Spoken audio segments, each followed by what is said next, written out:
ഒരാഴ്ച നീണ്ടുനിന്ന തർക്കങ്ങൾക്കൊടുവിൽ PM ശ്രീയിൽ CPIM-ഉം CPI-യും തമ്മിൽ ധാരണയിലെത്തിയിരിക്കുകയാണ്. PM ശ്രീ പദ്ധതി മരവിപ്പിക്കാൻ തീരുമാനിച്ചതിലൂടെ വലിയ രാഷ്ട്രീയ നേട്ടം കൂടിയാണ് മുന്നണിയിൽ CPIക്ക് നേടാനായത്. LDF-ൽ CPIM പുലർത്തുന്ന ഏകപക്ഷീയ മേധാവിത്വത്തിന് മൂക്കുകയറിടാൻ കഴിഞ്ഞു എന്നതാണ് പ്രധാന നേട്ടം.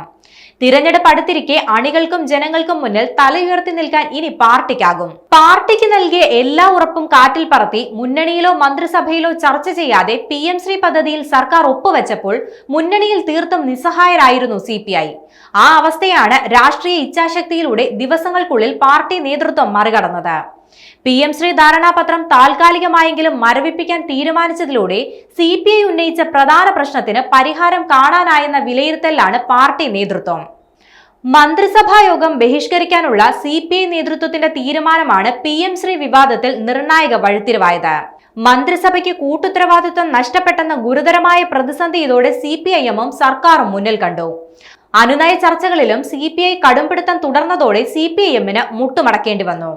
മുൻപ് അഴിമതി ആരോപണത്തിൽപ്പെട്ട തോമസ് ചാണ്ടിക്ക് ഒന്നാം പിണറായി മന്ത്രിസഭയിൽ നിന്ന് പുറത്തു പോകേണ്ടി വന്നതും CPIയുടെ സമാന നീക്കത്തിലൂടെയായിരുന്നു. തദ്ദേശ നിയമസഭാ തിരഞ്ഞെടുപ്പുകൾ അടുത്തിരിക്കെ CPIക്ക് ഇത് വലിയ രാഷ്ട്രീയ വിജയമാണ്.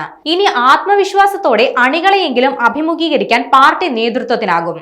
അതേസമയം CPIM-ഉം CPI-യും തമ്മിലുള്ള ബന്ധം ഇനി പഴയതുപോലെ ആകണമെന്നില്ല.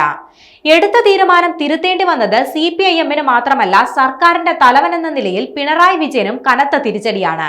തദ്ദേശ നിയമസഭാ തിരഞ്ഞെടുപ്പുകളിലെ സീറ്റ് ചർച്ചകളെ വരെ ദിവസങ്ങൾ നീണ്ടുനിന്ന ഈ തർക്കം ബാധിച്ചേക്കാം.